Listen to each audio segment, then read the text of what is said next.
आखिरी में एक कहानी से समझाने की कोशिश करता हूं। एक टीम के 5 दोस्त एक के घर में बैठकर खाना खा रहे थे। शाम का वक्त था, हल्की हल्की हवा चल रही थी। तभी बूंदाबांदी यानी हल्की सी बरसात शुरू हो गई और थोड़ी ही देर में तेज बारिश होने लगी। उन पांचों में एक टीम लीडर था। उसको लगा इन चारों को जिंदगी का सबसे बड़ा सबक सिखाता हूं। उसने चारों से कहा, हाथ धोकर वापस आ जाओ, एक खेल खेलेंगे। वो चारों हाथ धोने चले गए और इस टीम लीडर ने वहीं टेबल पर 4 चीजें सजा दी। एक चम्मच, एक खाली गिलास, एक नहाने वाला मग और एक बाल्टी। अब वो चारों हाथ धोकर वापस आए। टीम लीडर से पूछने लगे, हमें क्या करना होगा?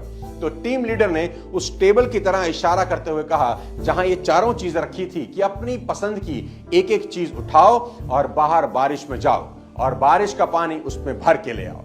तो एक ने चम्मच उठाई, एक ने खाली ग्लास, एक ने नहाने वाला मग और लास्ट वाले ने बाल्टी। अब चारों अपना अपना ऑब्जेक्ट लेकर बारिश में चले गए और वहीं अपना ऑब्जेक्ट लेकर बारिश का पानी भरने का वेट करने लगे।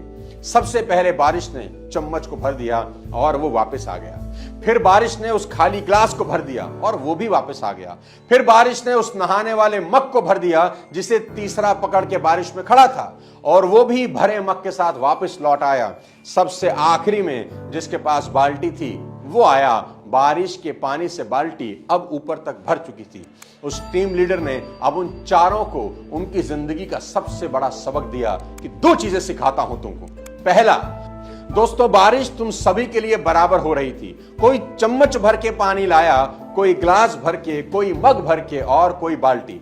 बारिश हर बर्तन को भर रही थी। सवाल यही है कि तुम कौन सा बर्तन भरना चाहते हो और कितना बड़ा भरना चाहते हो। कुदरत के पास देने के लिए सब कुछ है, लेकिन अगर तुम्हारा बर्तन ही छोटा है तो देने वाला भी क्या कर लेगा। अब दूसरी चीज सीखो, बड़ा बर्तन भरने में वक्त हमेशा ज्यादा लगता है। जितने वक्त में चम्मच में पानी भरता है, उतनी देर में बाल्टी कभी नहीं भरेगी। इसलिए अगर कुछ बड़ा चाहते हो तो बारिश में ज्यादा समय भीगने के लिए तैयार रहना ही होगा, कर्म करना होगा। तुलसीदास जी ने यहां के लिए एक बहुत बड़ा दोहा लिखा है कि सकल पदार्थ हैं जगमाही, कर्महीन जन पावत नाही।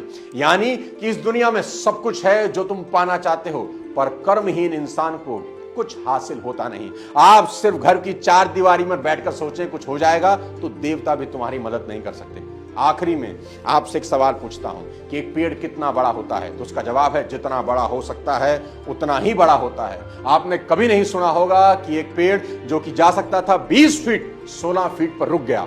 नहीं मेरे दोस्त, पेड़ बीच में नहीं रुका करते। दूसरा सवाल, पेड़ कितना गहरा हो सकता है? तो उसका जवाब है, जितना गहरा जा सकता है उतना गहरा चला जाता है, बीच में नहीं रुकता।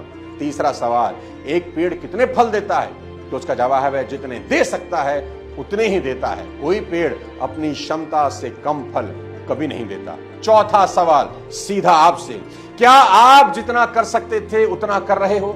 अगर जवाब है हां तो मेरी शुभकामनाएं, लेकिन अगर जवाब है ना तो उठो और मेहनत करो कि कुछ समय बाद खुद की पीठ थपथपाने का मन करे। ऐसा काम करो कि काम को भी लगे किसी ने उसे किया है। दोस्तों, आज का ये वीडियो उम्मीद करता हूं आपकी जिंदगी में मील का पत्थर साबित होगा। खुद पर भरोसा करने से बड़ा कोई अस्त्र आपके पास नहीं है। अगर ये वीडियो पसंद आया हो तो अपने तमाम जानने वालों को भेज दो, चैनल को सब्सक्राइब कर दो, बेल आइकन दबा दो। अगले किसी और वीडियो के साथ जल्द आपसे मुलाकात करता हूं। तब तक अपने स्वास्थ्य का ध्यान रखिए, कुछ बड़ा सोचिए। जय हिंद।